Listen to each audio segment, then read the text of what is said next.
Welcome back to the big B-17 build. At a glance, it might not look like much work has been done, but let's take a closer look. Before closing up the sheeting on the right side, I've installed a lightweight tube to run wiring to the tail. I also installed a light ply servo tray to accommodate the tail wheel retract and steering servos. The tray is only 1/16 inch ply and it has some stringers for reinforcement. The linkages for the tail wheel were then hooked up.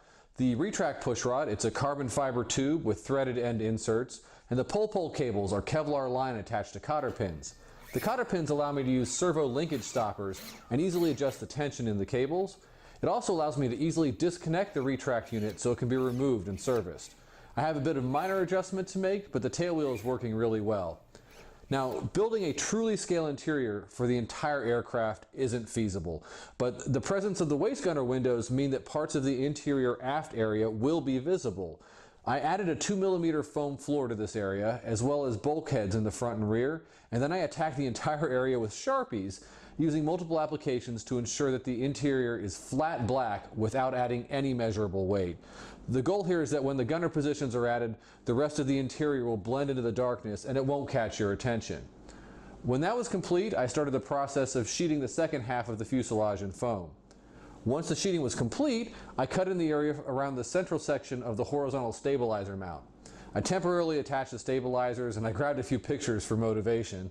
I'll be removing some additional material from the central section, and then I'll be carefully installing the stabilizers once I'm 100% confident of the alignment and the angle of incidence. So that brings us to where we are right now. Up next will be several evenings of sanding and shaping to make sure that the foam surface is smoothed out and ready to have balsa sheeting added. And I'll also be building out the structure for the vertical stabilizers and rudder. I've likely got another week or two before I can start applying the balsa to the fuselage, so I wanted to get this update out now. When we return for the next video, hopefully there'll be a lot more progress to show. I'll also be starting pretty soon with the wiring and programming planning with the new Horus 10S radios that a friend just picked up for me. So we'll be covering that in the future too. Yeah, thanks for following along.